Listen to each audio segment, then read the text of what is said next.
Something terrible stalks the African night, unleashing a predator's apocalypse.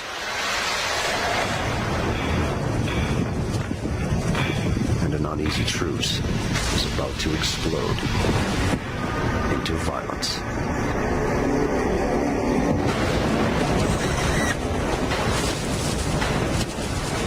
Forget the normal rules of engagement. In an all-out war of predators, the attackers become the attacked. It's no place for a civilian. Drought has raised the stakes. If you don't watch your back, you're likely to die.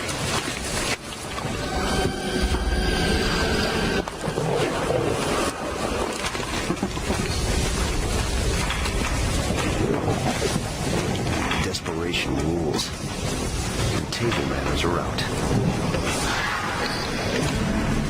Take a mad dash headlong into the conflict, where the combatants are primed for battle like machines of war. Panzer divisions of lions,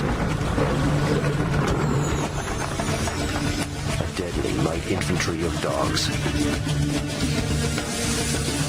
a sleek stealth fighter with precision targeting.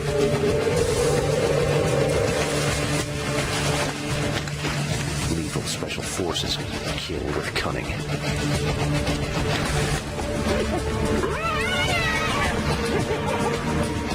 And a powerful cat goes airborne.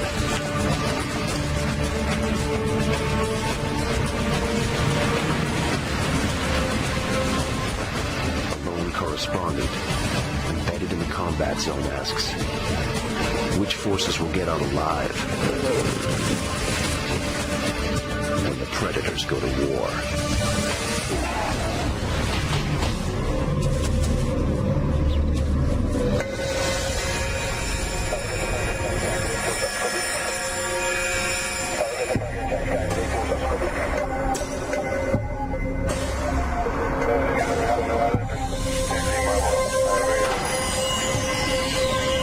There is no cloud cover over southern Africa.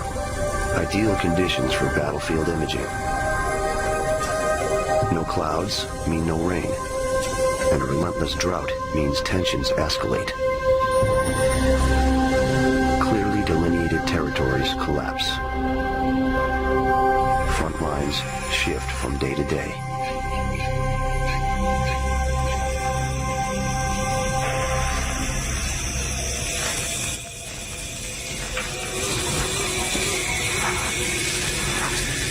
Nightfall, the Mala Mala Game Reserve. Usually a place of plenty, but tonight, a place of desperation. Everything here is now out of kilter. Every move fraught with danger. The prey animals here are always vigilant, but the stakes are higher now, and they know it.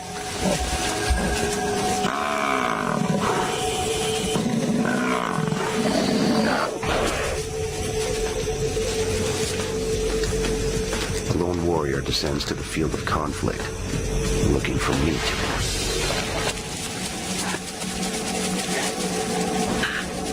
Few can match the leopard for sheer, deadly ambush power.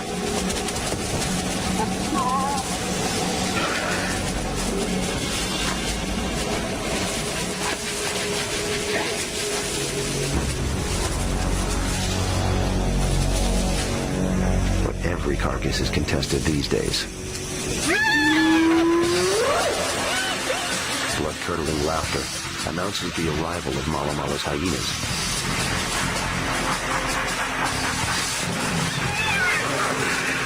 The leopard is larger and stronger, and outnumbered.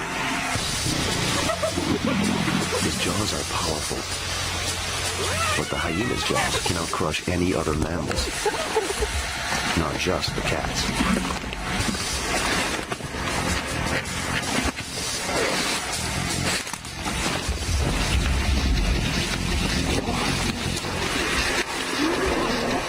Now, something more deadly approaches.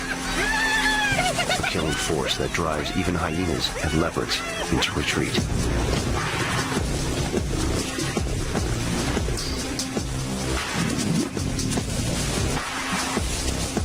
The spoils of war once again change hands.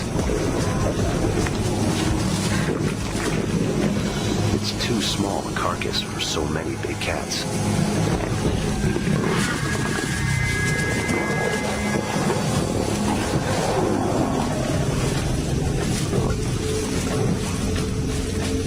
In this fierce struggle, everyone has had a mouthful, but none has had enough.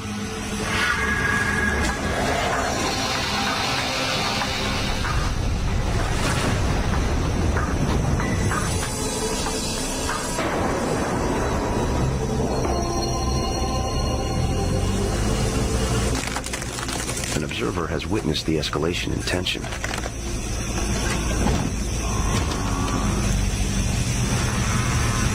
If any human could feel at home out in this violent night, it is Kim Wallader. He grew up here in the bush. His father was a ranger in South Africa's biggest game park. Kim's grandfather was the first to do that job. In fact, his grandfather once killed a lion with a knife before the animal could eat him.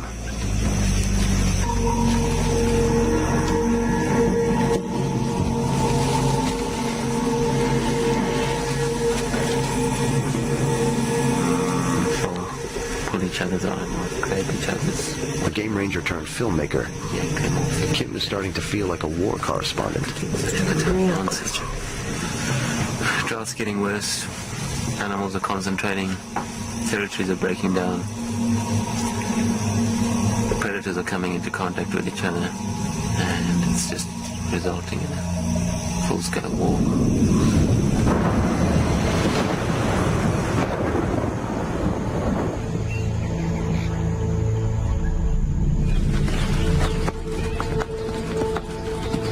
One year earlier, before drought sucked the life out of the Mala Mala, the game reserve is an unforgiving Eden.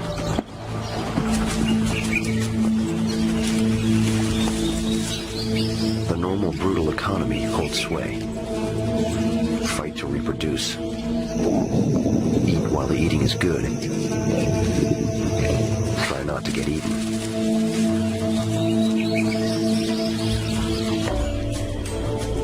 Prey is everywhere, and so are predators. Tension hovers just beneath the boiling point.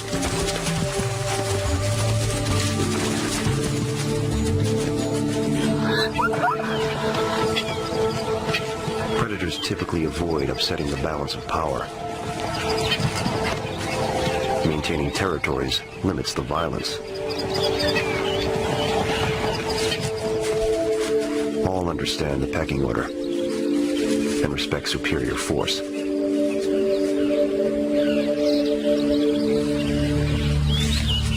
A cheetah gives way to a more powerful leopard without a fight.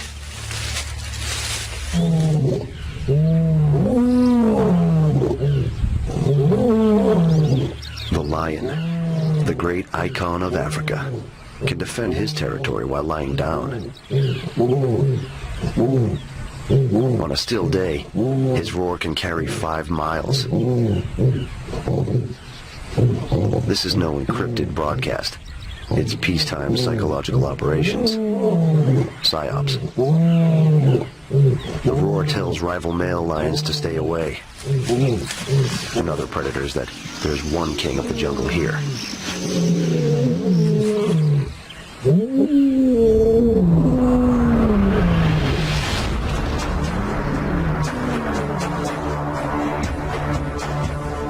The Irefield Pride consists of 3 males and 9 females. They control a 10-square-mile area straddling the Sand River, the lifeblood of the game reserve. The lone male leopard, Kim named Chilolo, patrols a smaller territory that overlaps the lions. The Charleston Hyena clan maintains its den site to the south and east of the river. There are 2 wild cards in this scenario, other super predators that make hunting forays here. cheetah and the African wild dog.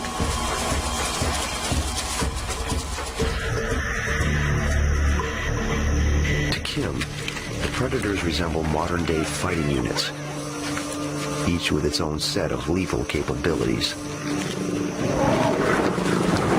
The lions who are operating just with pure brute force, and on top of that they're able to work together as a pride. Most of the time they're able to dominate the situation. To Kim, they form a tank brigade, a formidable force that only the hyenas occasionally challenge. Hyenas are very much the thinking brutes of the battlefields and have a steel-trap mind. They too have the strongest jaws of any of these predators. They are very successful. Cunning and opportunistic, they kill alone or in coordinated squads. Their multiple capabilities make them a kind of special forces here.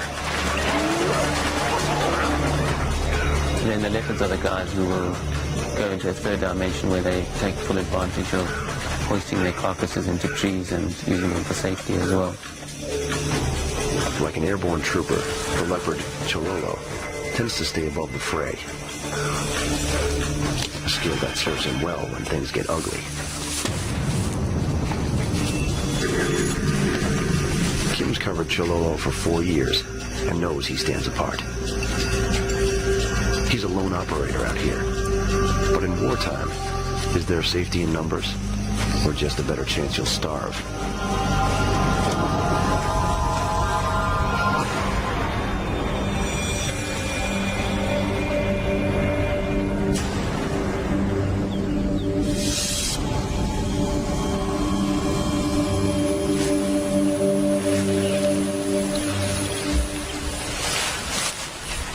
While male lions lie around proclaiming control of the land, it's the lionesses who generally bring home the bacon.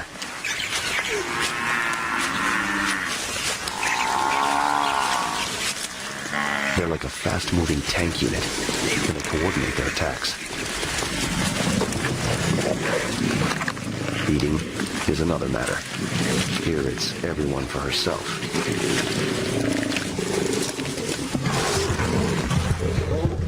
The lioness is a marvel of predatory engineering. Her eyes, set well forward for pinpoint targeting, are extremely sharp, and so powerful at night, she can see by starlight. Massive musculature powers her jaw, a simple but deadly hinge, excellent for crushing windpipes. 2-inch canine teeth grasp the prey and tear flesh, and are spaced to fit between the cervical vertebrae, the better to sever the spinal cord. Her extremely rough tongue, covered in spines, efficiently scrapes meat from bone. The lion's frame is built for both power and speed. The hind legs propel the big cat at 35 miles per hour in a short burst. The forelegs spread wide to engulf prey and deliver blows that will break a zebra's back.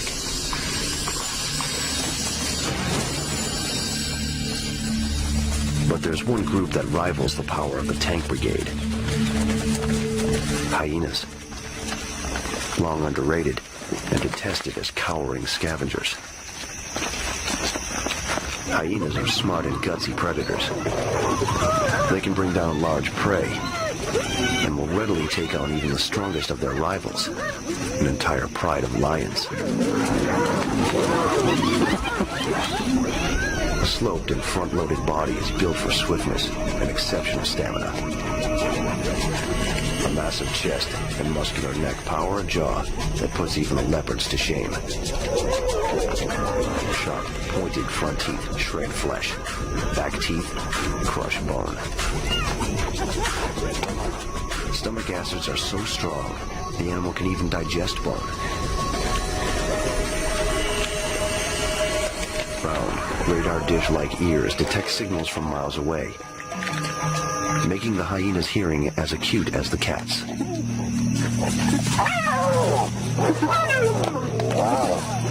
Even the hyena's chilling vocalizations, 11 in all, serve as a kind of psychological weapon. intimidating war cries that can drive a predator off its kill.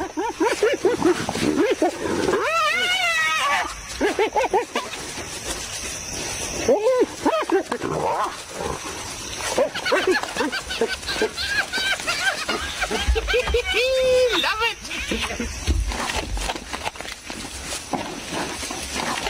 To get close to this kind of action takes nerves of steel and keen knowledge of each animal's personal boundaries.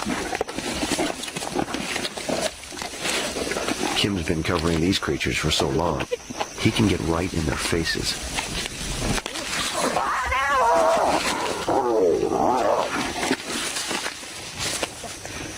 Sometimes I'm getting really close in there, right down in the trenches with them, just feeling what it's about and the real harshness of just killing, really. That's what it's about. But I've got to be sure that I can predict or understand or see the change in their behavior so that I can get out of there in time before I become a serious casualty.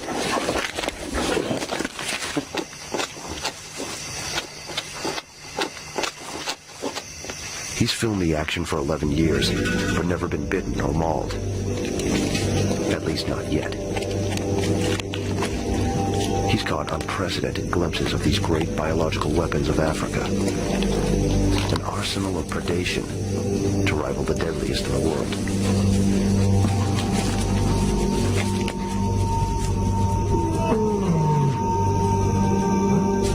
At Mala Mala, the system generally works.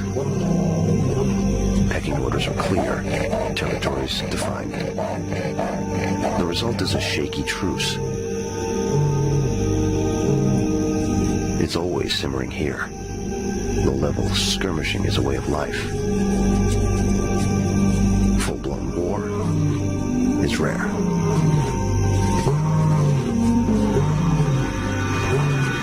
And Kim and the predators of Mala Mala are about to relearn an ancient lesson.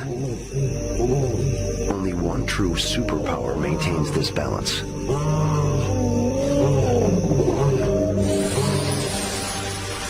Water. A subtropical climate normally dumps nearly 2 feet of rain during summer. That means water everywhere.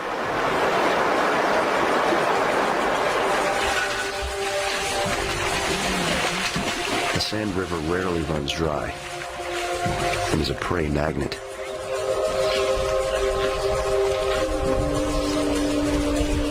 Predators know that where there's water, they can usually find lunch.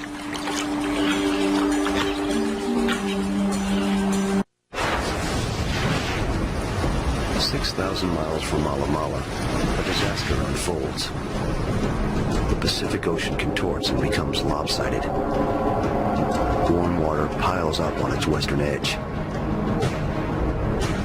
It's called El Nino, and it's a ghost in the global weather machine. The results? Heavy rainfall in the U.S., brush fires in Australia, and in southern Africa, the cycle of drought gets worse.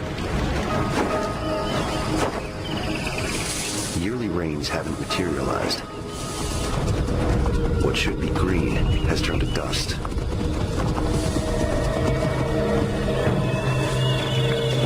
Water holes are now quagmires. The elephants wreak havoc. Each adult needs up to 50 gallons of water a day, and they're sucking the place dry.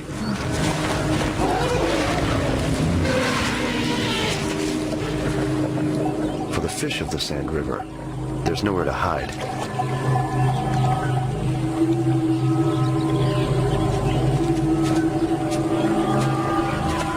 As the water disappears, so do the prey.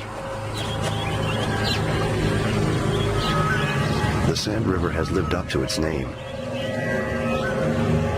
It's hard times for everyone, predators and prey alike.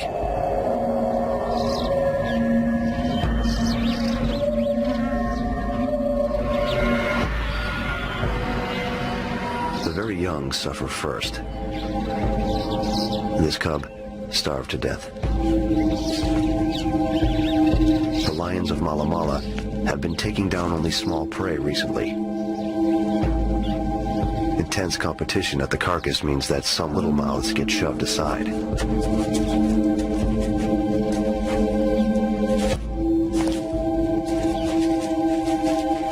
Without meat and water, his siblings will also die.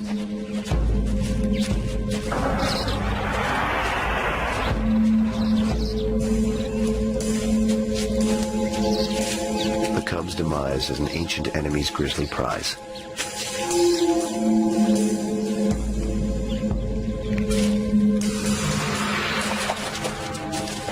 There is no love lost between lions and hyenas.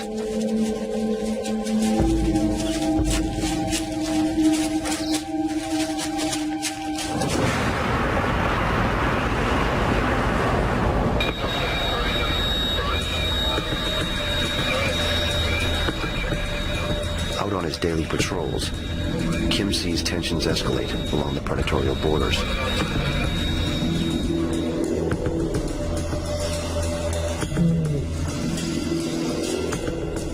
The long simmering struggle on the plains of Mala Mala is about to boil over into war. And, as Napoleon noted, every army travels on its stomach.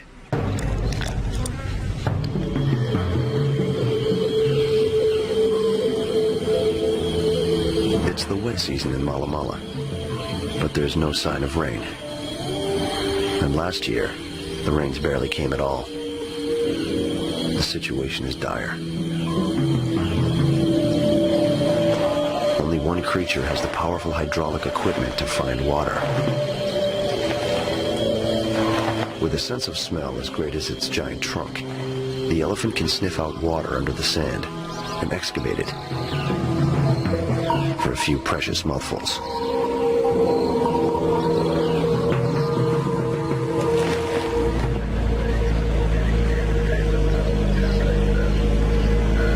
Kim knows the elephant's work will create hotspots in Mala Mala's burgeoning war of the drought.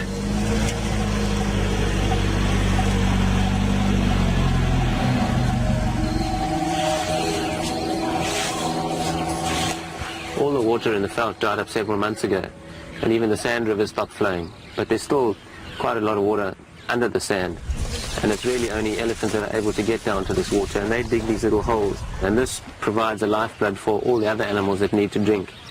But it's this too that's broken down all territorial boundaries amongst all the predators, and this is what's bringing the predators to war here at Mala Mala.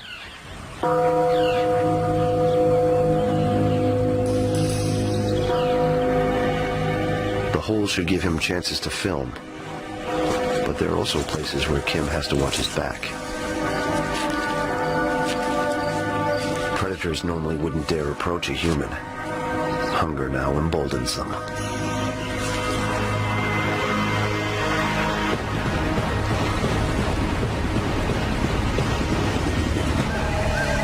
On the move across the battlefield, Kim has intel that another super predator has entered the fray.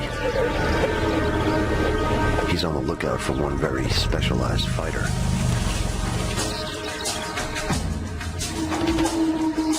It's a cheetah. He's been making incursions in the sector where the hyena clan is active. A dangerous business.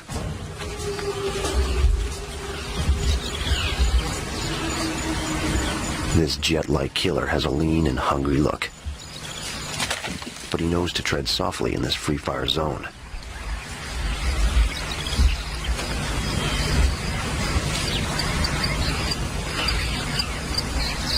No matter how hungry the cheetah is, this is just too tall an order. He's off in search of something more his own size.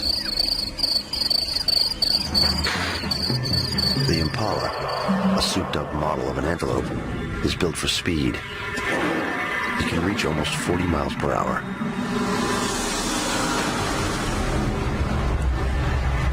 But the cheetah can do 70.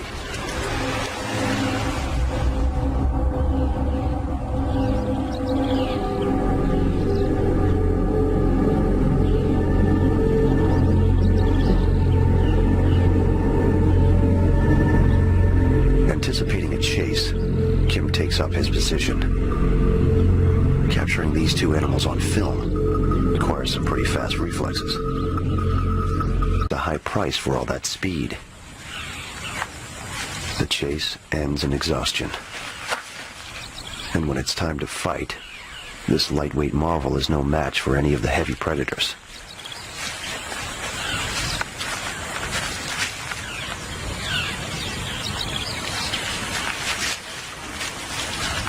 In normal times, other predators seize many of the cheetah's hard-earned dinners. Yet these are not normal times. The hyena seems to sense it. It's streamlining versus power under the hot African sun.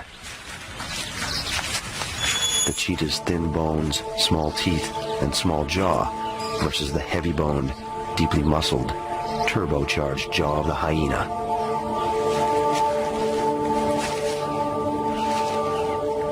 The cheetah should know it's outgunned. Rivals like the leopard have always kicked its butt up and down Mala Mala.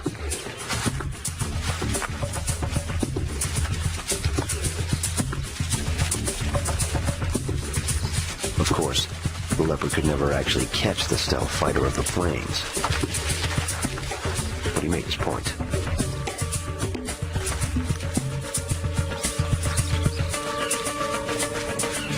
That was before the predators went to war. This time, the cheetah is not backing down.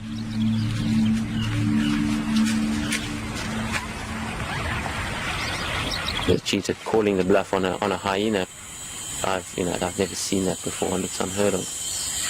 The cheetahs are just getting extremely bold and having to put up a fight. There's no chance of backing down now. They've got to survive, and they're going to go to war with everybody else.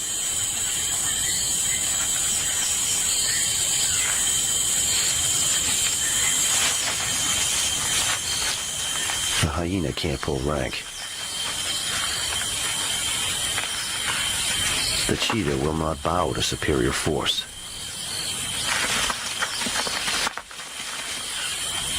She faces down her heavily armed foe and keeps her meal. But the cheetah's bold stand is a one-time deal, a tactical necessity for an animal at the end of its rope.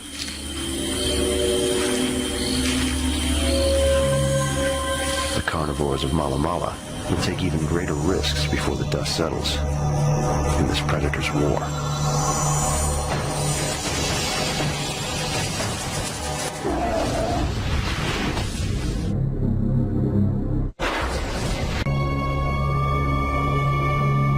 The haven of Mala Mala is becoming a hell. Last year's minimal rainfall compounds this year's utter lack of rain. Where there once was water, there is now only scorched earth.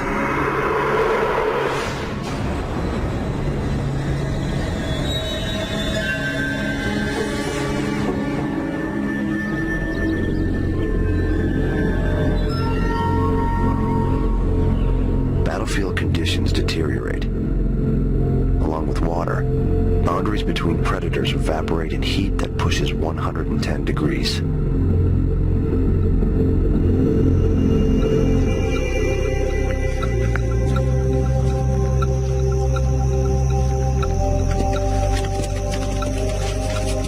Another night descends over Mala Mala.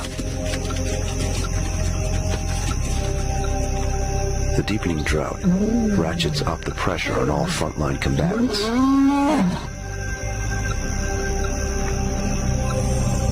Like high-tech weaponry, super predators operate within certain tolerances. Less food means more aggression. Tension is palpable.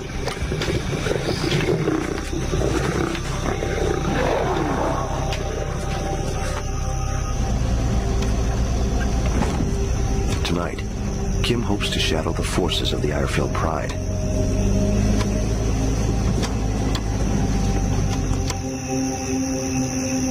And there they are.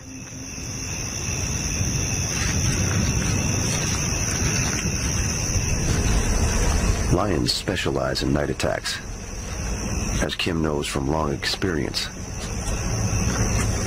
That's why he's wary of becoming collateral damage. A lion at night is pumped for conflict.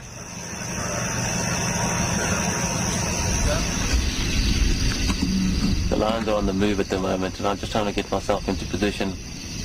These guys dominate the situation out here because of their brute force, and they operate in numbers, working in a pride. In the day, they're quite timid to my presence. But at night, they're extremely different characters to what they are in the daytime, and can be extremely aggressive at night. So I have to be very aware of this and operate accordingly.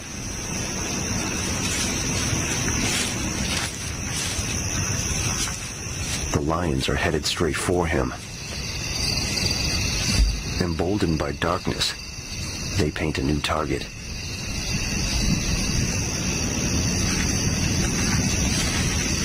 Time to warn them off.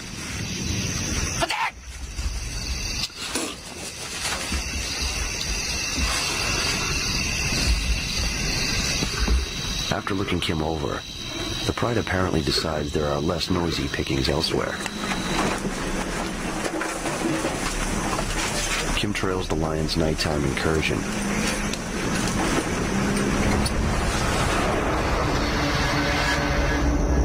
Unknown to the lions across the battlefield, a different fighting force is on the move.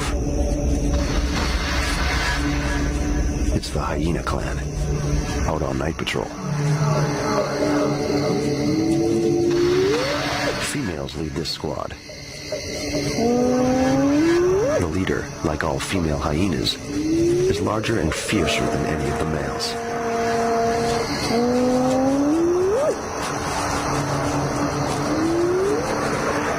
Though they look like dogs, hyenas are more closely related to cats. Neither cat nor dog. They are all killer.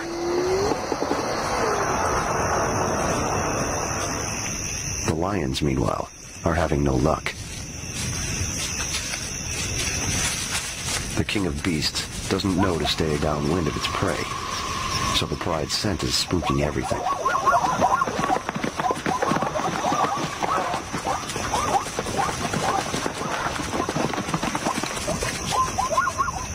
Everything but the kudu, which is by sheer chance upwind of the lions.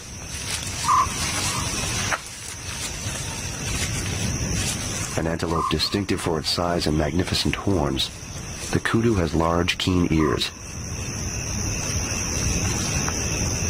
But tonight, the lions are running silent.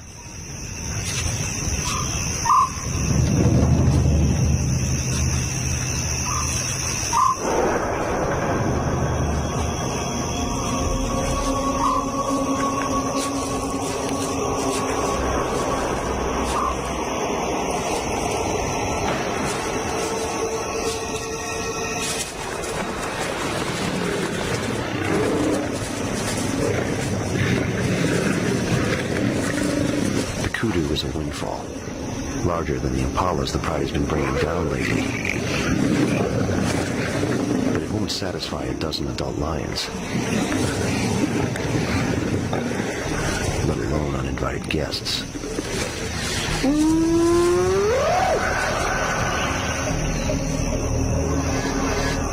The hyenas pick up some chatter. With their radar dish ears swiveling, they acquire their target. The unmistakable sounds of a kill rocket across Mala Mala.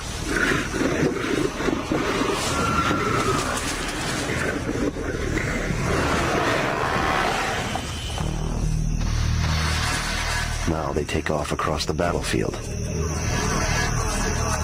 Though hyenas in this area kill more than they scavenge, they're certainly not going to pass up someone else's hard-won rations.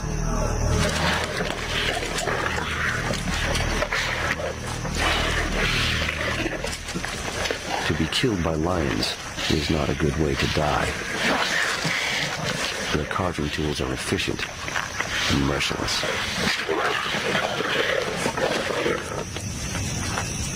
Youngsters, as always, must wait their turn. They know their place in the ranks of the kill. And the lion's share inevitably goes to the commander.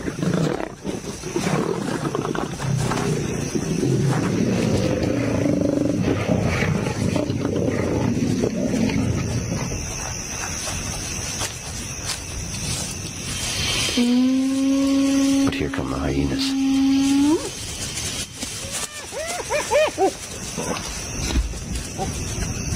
Extraordinary times bring extraordinary sights. War has its own logic. A pair of hyenas and a single lioness, eternal enemies on this and every battlefield, quietly share the spoils of war. They fear the males more than they hate each other. Seeing these two feeding together like this was just amazing, and I think it is because the hyenas realized that if they caused too much havoc, the rest of the pride would come running back, so they called this sort of truce with this lioness, and they fed together until she felt intimidated by the presence of all of them there and moved on.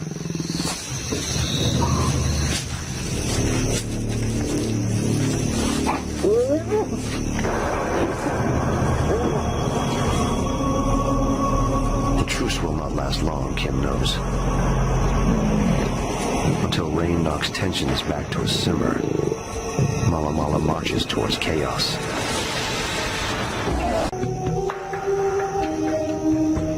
The rains are months overdue, and there is hell to pay. The Irefield pride keeps producing cubs, but the cubs keep dying. The hyenas breed several times each year, but haven't bred for months.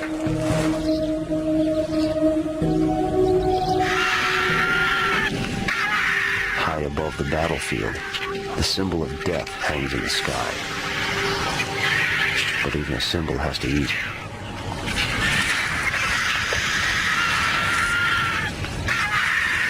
A hippo has fought with a rival over a disappearing waterhole and died of his wounds. And the battlefield scavengers are having a field day. The hyena can barely believe his luck. If only he can get rid of the enemy.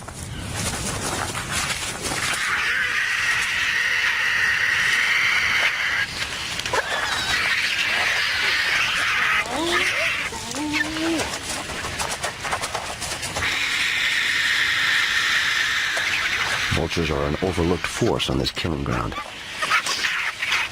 Looters who arrive after the battle is fought.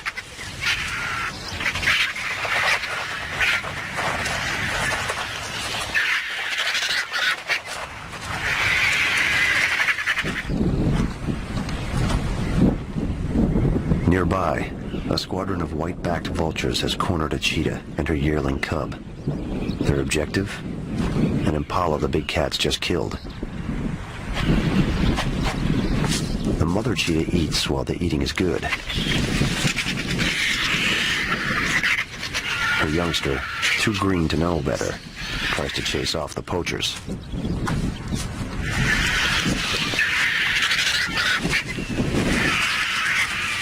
But it's no use. Cheetahs have invested so much in their stealth fighter mode of attack that they have no real defenses. No power, poor weapons, and so they give way to lowly scavengers.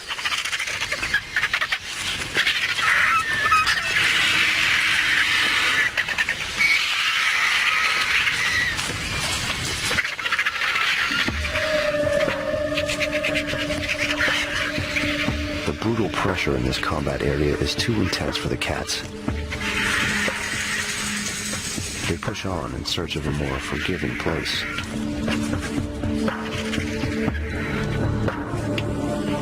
In this drought, it's doubtful that they'll find it. Her cub, at least, is alive. They're not all so lucky. In a tree, Kim finds a casualty of the predator's war. It's a dead leopard cub. killed by an adult male, now being eaten by its own mother.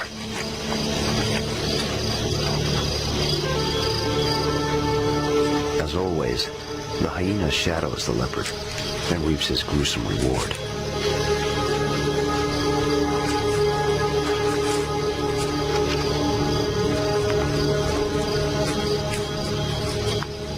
A hardened witness to battle, Kim accepts such disturbing sights without much pause. But even he is beginning to wonder what will happen if the rains don't come.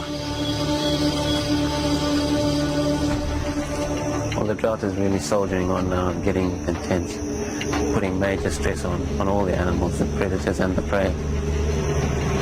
It's a situation that is not a pleasant one to be witnessing, but I haven't seen it like this before, and where this is going to go is really hard to say, but it's definitely heading for one massive disaster, and the only thing that can stop this is going to be rains, which we can only expect now in another 6 to 8 months' time. The rainy season has passed, with almost no life-giving rain, but suffering is widespread. Even the rules Kim survives by are starting to change. Predators are changing their attitude towards me, where in the past I could sort of read their behavior well and understand it, and now I look more as an intruder, and I don't have that comfort zone that just was there before. So going in there to document this is becoming more and more of a risk to me, and less and less predictable, which is quite scary when I'm dealing with these big guys.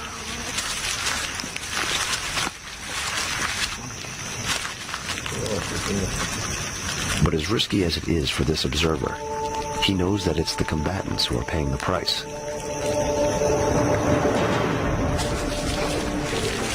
The lions are still taking down game, but only small game. The larger prey seem to have left this desolate place. The young lions are the hardest hit, as the adults dominate the carcasses. The old too are on their last legs. Many have already succumbed.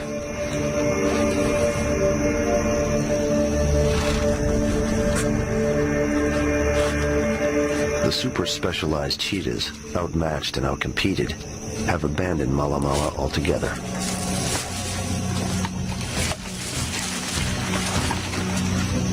Even the scrappy Charleston hyena clan is struggling. Its numbers decrease. The conflicts with other predators intensify.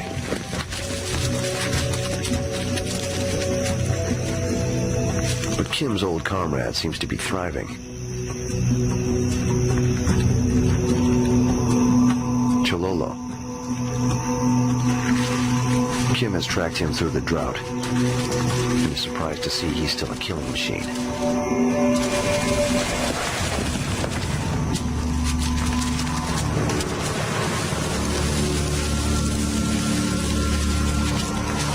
The leopard, generally only half the size of a lion, is not to be underestimated. A 10-foot vertical leap is easy. The leopard can haul twice its own weight, straight up, taking an adult antelope or even a young buffalo into a tree. Massive neck and shoulder muscles, and legs like cocked guns, define this cat. The power to airlift raises the leopard out of the two-dimensional world of rival forces. Going up high means he can stash food beyond the reach of the enemy.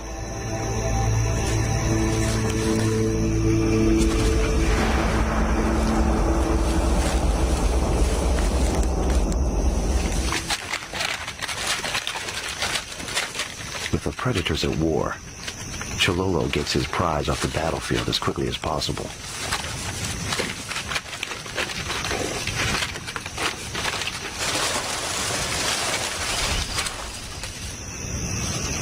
Satisfied that his dinner is safe, Chololo goes back to night patrol.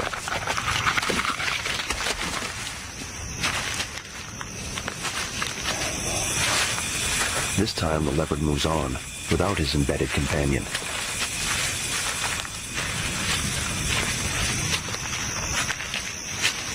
As a combat cameraman bent on capturing the soldier's point of view, Kim has managed to get himself into some interesting situations.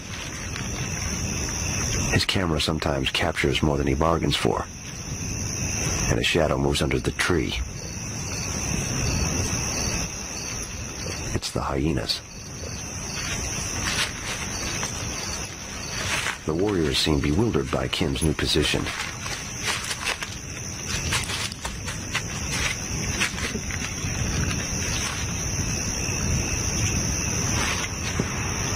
Things are about to heat up.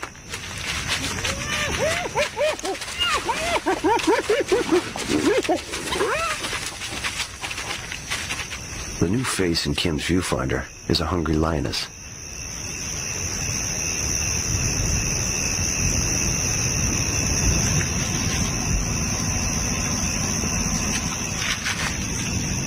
She seems willing to scale the defenses. If Kim wavers now, or shows fear, he's toast. With a bold stance and a human bark,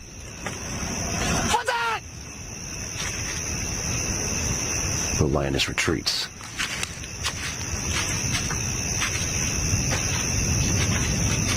Kim, no worse for wear, gets his shot.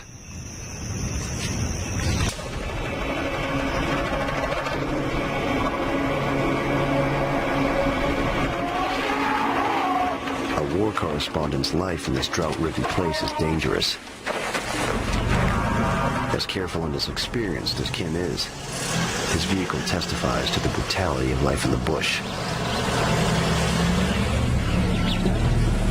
You know, the place is totally unpredictable, and I think fortunately I've spent so much time out here and gained a lot of experience to understand where a lot of these situations are going.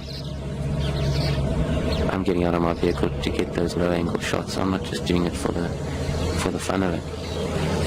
Fortunately, I do have experience where I understand a lot of what goes on, but you know, who knows, maybe one day I won't get it right.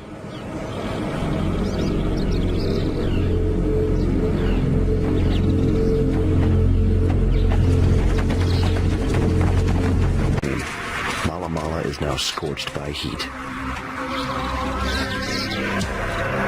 Kim has rarely seen it so dry. Never seen the predators so stressed. He thinks new rules are evolving in the contest. The new rules? No rules.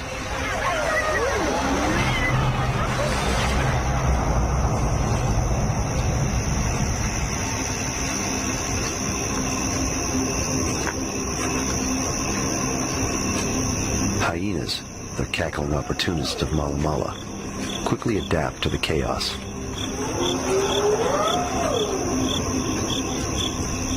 They've taken a keen interest in one of the rival powers, Chololo, hungrily stalking his every move.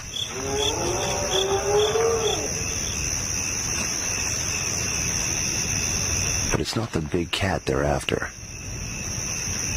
They want what the big cat's after. Tenacious hunters, they're even better bandits.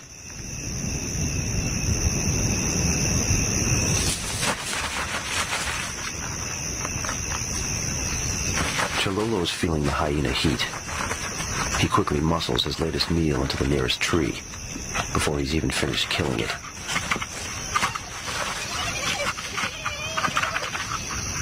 Not a moment too soon. The hyenas are hard on his heels.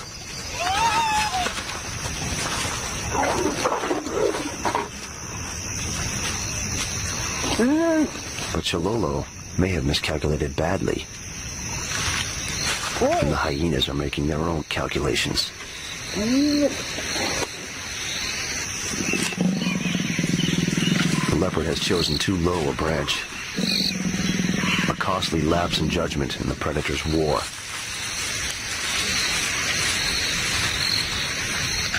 Hyenas can't climb, but they can jump. And those jaws are relentless.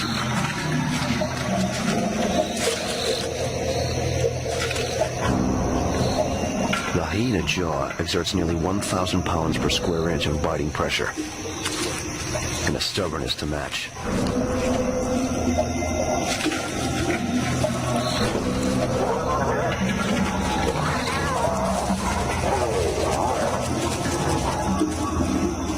All his hard work for naught. Chololo heads off.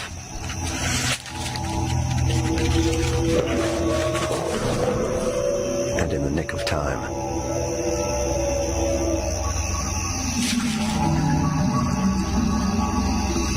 The Irefield lion pride always dominates the battlefield at night. But in these conditions, that's not enough.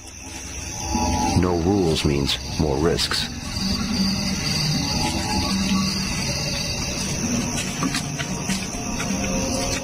Lionesses work their dagger-like claws, leaving a chemical marker warning competitors to stay clear of the territory.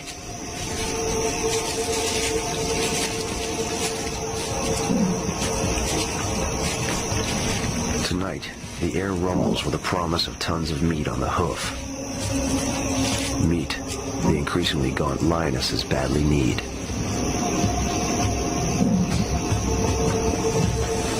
Cape buffalo have entered this sector, seeking any remaining grasses. The lionesses silently eavesdrop on the perimeter of the herd.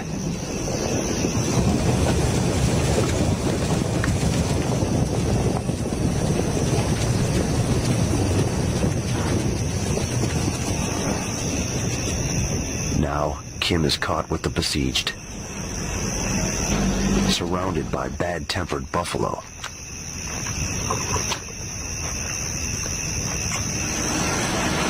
But neither party has any idea where the big cats will launch their attack.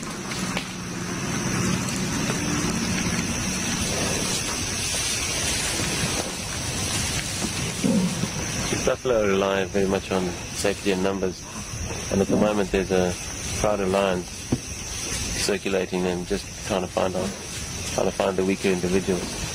But it's a seriously formidable prey for lions to take on, and they only do this really in hard times when they're hard pressed. Obviously there's a major risk involved here, and there could easily be casualties on the lion side. To the lions, it's a fortress of meat, horn, and lethal hooves.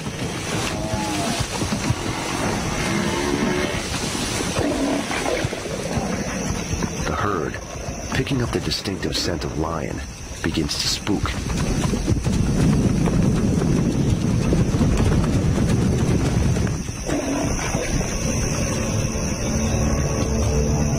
Despite their hunger, they know that patience is the key to victory.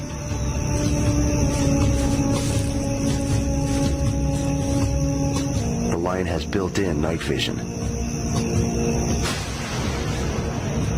They can see about 6 times better than humans in the dark.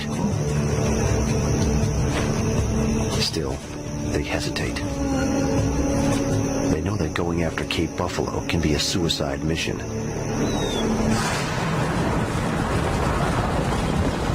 Throughout Africa, mother buffalo can be insanely defensive, and many a lion has died trying to steal a calf.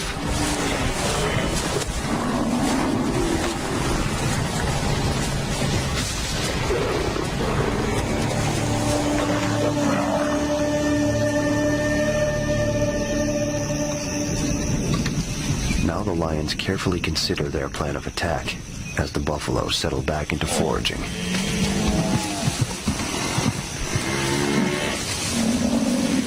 Target acquired. It's an old buffalo, slightly lame, but still intimidating.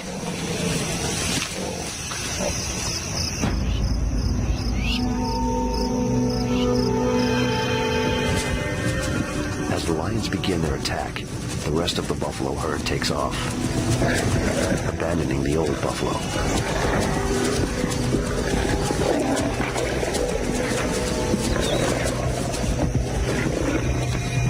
the end begins. The lionesses, as always, lead the attack. The male lion usually delivers the death blow. He goes for a throat lock that will crush the windpipe.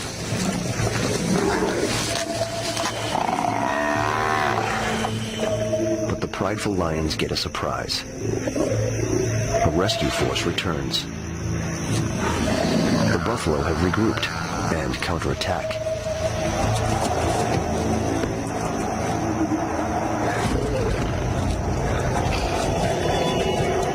Against all odds, they drive off the attackers. But can their comrade rally? In an uncanny display of unity, the Cape buffalo lick and nudge a wounded comrade, urging her to get to her feet and flee. While the lions bide their time.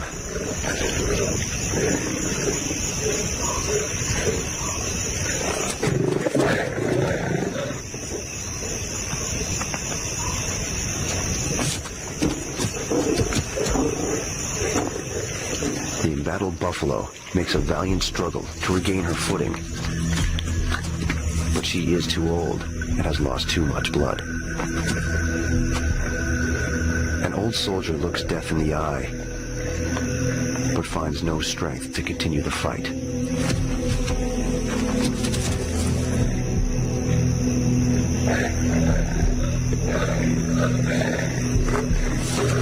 The herd, sensing the inevitable, abandons the rescue operation. Still, a Cape buffalo, with its neck and windpipe protected by Kevlar-like muscle, is no simple animal to kill.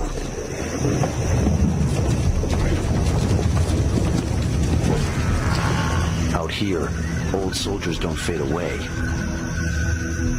They die a slow death when they are eaten.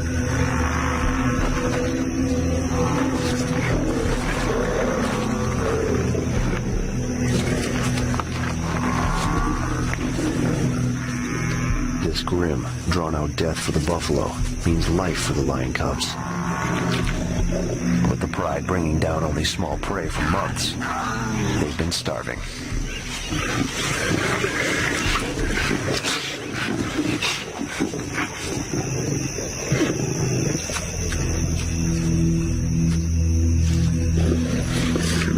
The steaming carcass is more than enough for all 13 lions.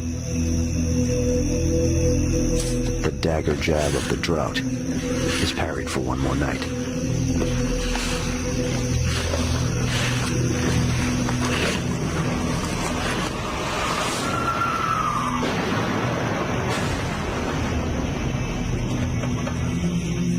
Across the battlefield, the hyenas have finished Chilolo's dinner. They're back on night maneuvers, drooling with anticipation. They haven't caught scent or sound of the lion's kill. They've been distracted by an incursion of their own kind.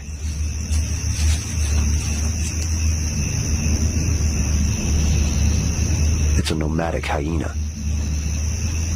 outcast and haggard.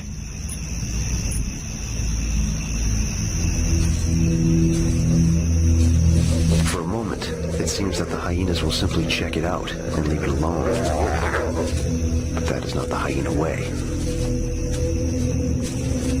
It is the wrong hyena, in the wrong place, at the wrong time.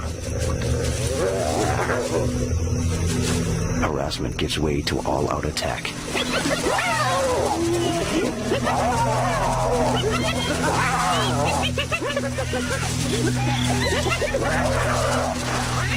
The cubs bolt as the rest of the clan joins in the melee.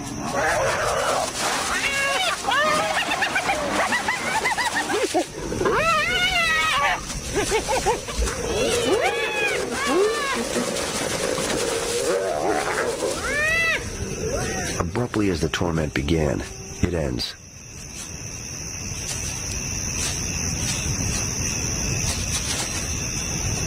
The Charleston clan senses something.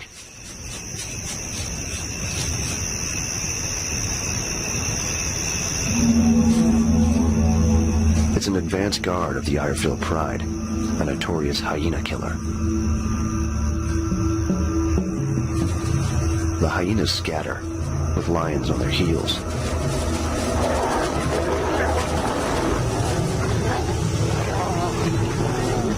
The outcast slips away in the confusion.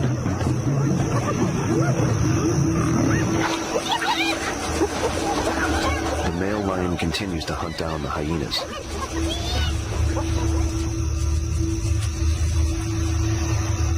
But he picks up a sound that makes him turn back.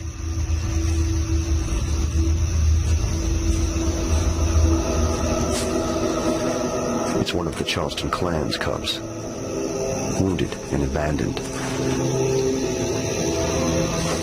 Its back broken in the melee, it poses no threat and offers no promise of food. The lion has eaten his fill of the buffalo.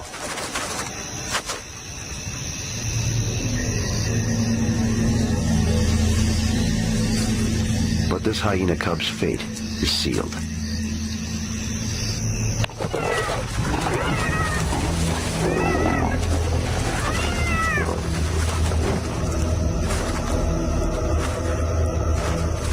Male lions have this complete and utter passionate hatred for hyenas and will go out of their way to kill it.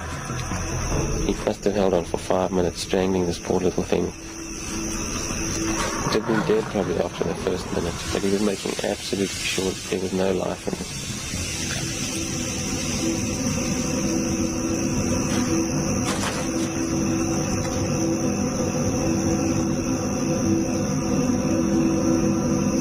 Cub grows cold, does the lion leave off the killing.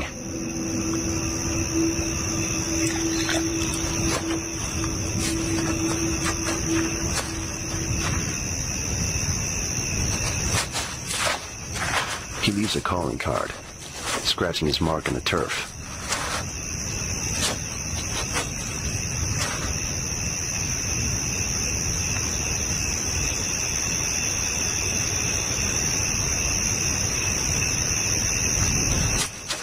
In the end, lions won't eat the hyena cub. A member of its own clan will do the job. Hyena cannibalism typically is mothers eating their young. Cannibalism is a lot more disturbing than watching any normal kill. But after time you become detached from it. It is one of those things where if you got involved, you would just, I wouldn't be out here because I just see too much of it, and I wouldn't be shooting it through the camera. I would, be hiding away somewhere, not wanting to see it. But that's the reality of it.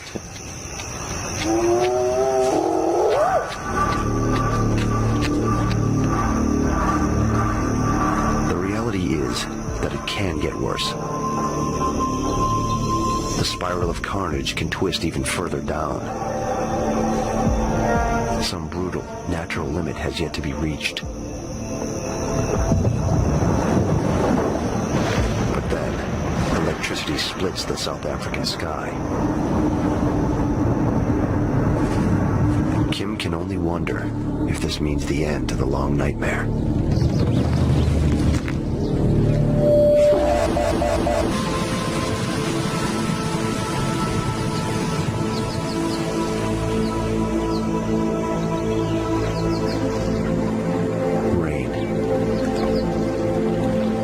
Of life that has been absent for almost 2 seasons. At the first hint of its return, Mala Mala blossoms into florid greenery.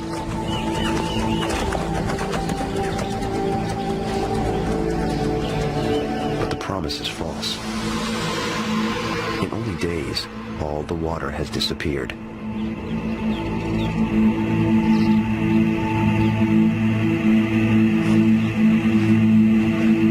Kim, the Predator's war is about to come to a head. Chololo's hunting prowess will trigger a battle amongst all the major players. One will pay the ultimate price. It starts innocently enough. Kim follows Chilolo on leave. The big cat is after a little R&R. And some companionship. This female's turf overlaps his, but both are solitary soldiers. They only seek each other out to reproduce. For a week, they mate and hunt together.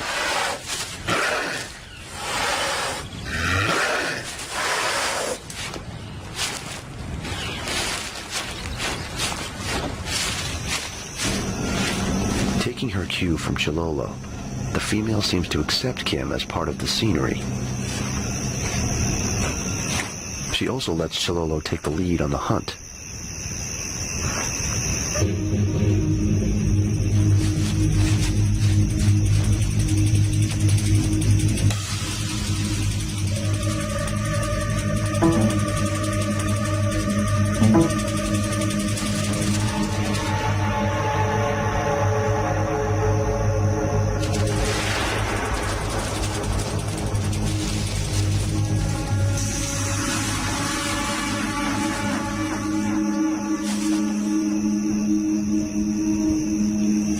He shares the carcass, less than gallantly.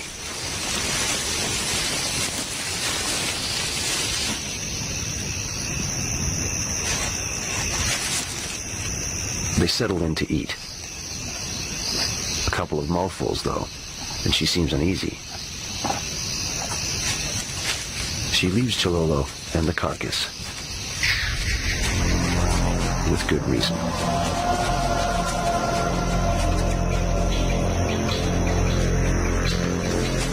Against a single hyena, Chilolo knows he can hold his own.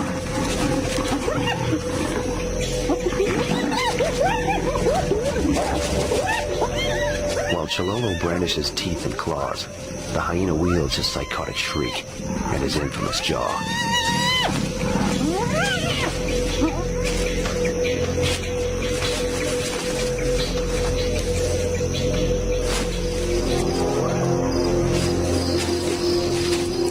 It's a standoff. But the keen-eared hyena knows he's gaining the advantage.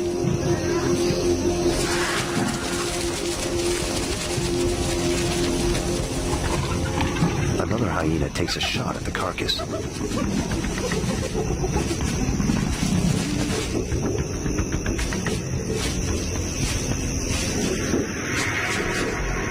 Chilolo retreats.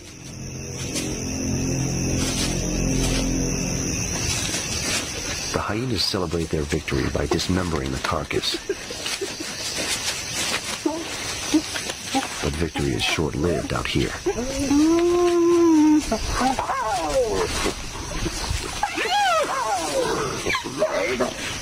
A patrol from the Irefield Pride zeroes in on the reveling hyenas.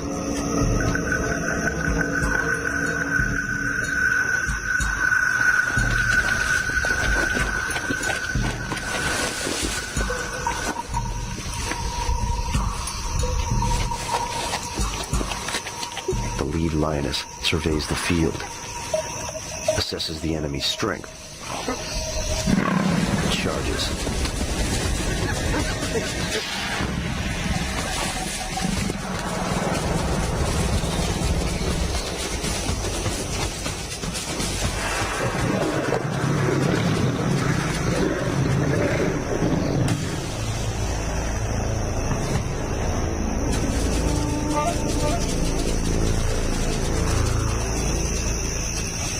While the lioness chases the hyenas, Chilolo spots his chance to reclaim his kill.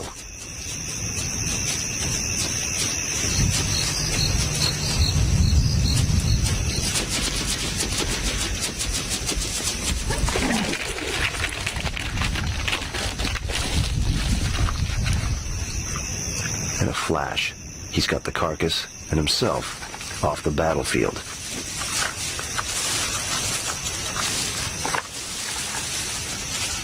The lioness returns, this time with a companion. But their plunder has been airlifted away.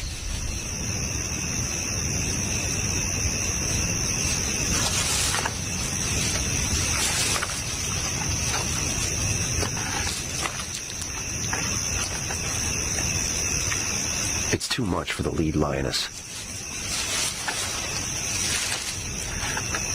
She surges upwards, even though she's not built for climbing.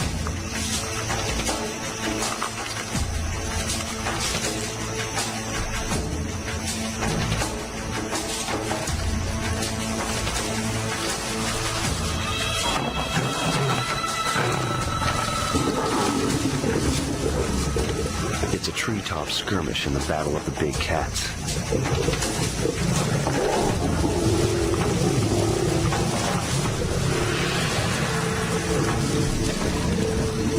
Chilolo is beaten on his own lofty turf.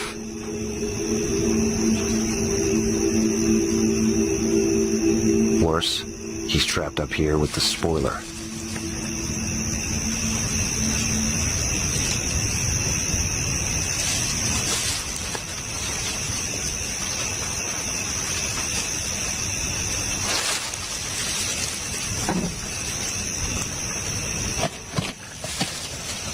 The lioness settles in to enjoy the spoils of war.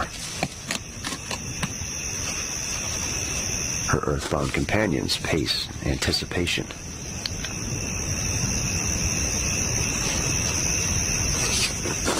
The temptation is too much for one comrade.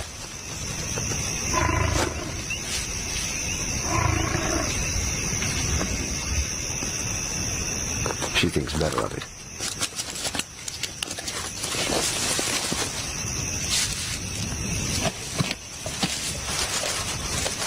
With their leader flailing in the treetop, something is bound to give. And it does.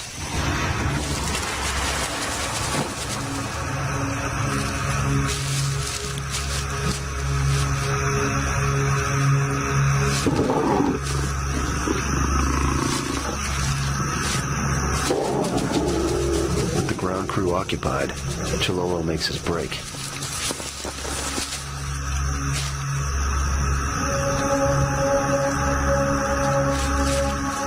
But the lioness will pay a brutal price for her audacious assault on Chilolo's citadel.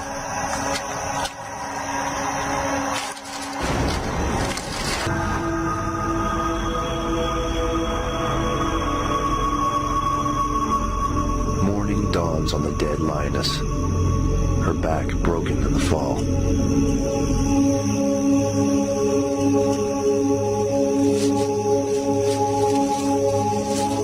One of her comrades surveys the unlikely scene.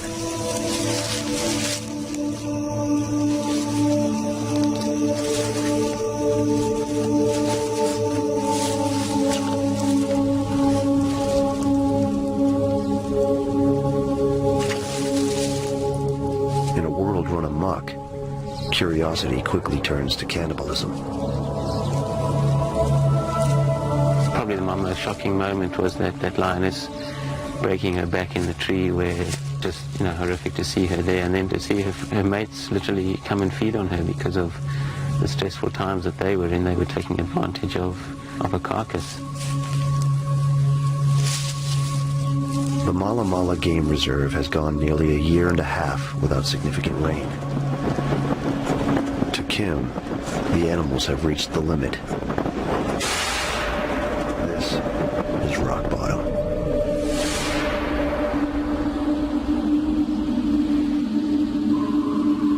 I've never seen anything like it. I can't believe how far these animals will go just to survive. It's sobering, it's humbling, and even frightening at times. I have these indelible images seared in my mind. All these pictures of struggle and killing. It's a bloody record of war that just keeps replaying in my head.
Sun and the brutal blue sky give way.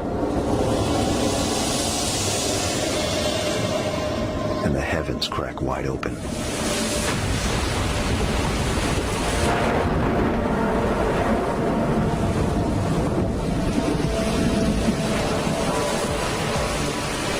It's no false promise this time. It is deep, soaking rain.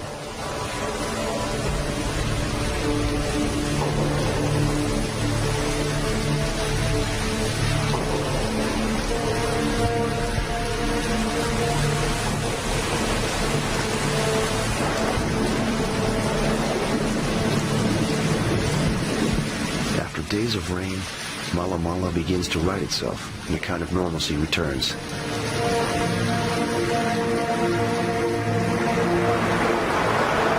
The Sand River has emerged from the scorched earth, and the water-dependent giants return.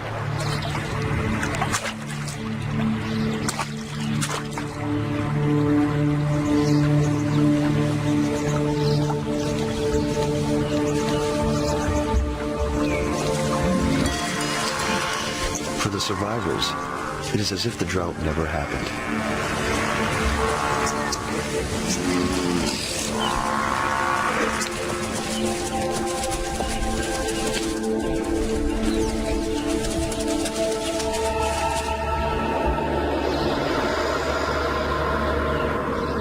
Once again, Mala Mala is a predator's Eden. Chololo, the leopard, has emerged from the drought surprisingly hardy. The cheetahs have returned with the rains, as have the wild dogs.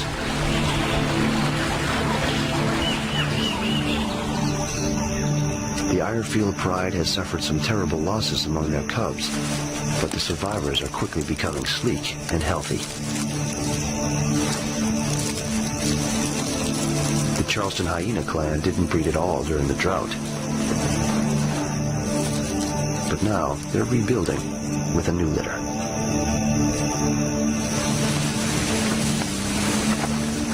Although I saw some new, unusual behavior, there was a lot of it that wasn't unusual, but it was just intense, all of it occurring at one time. That's what really got me going out there every day, following these guys, because I knew a lot of them individually. For me, I needed to get out there to see how my mates, if you could call it, were faring in this whole struggle.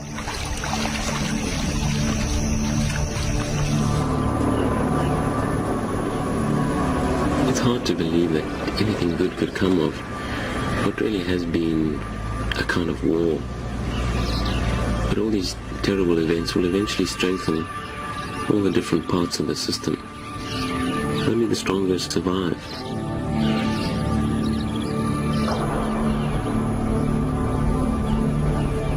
Maybe the next generation will inherit something you just can't put your finger on. Some unshakable will to live.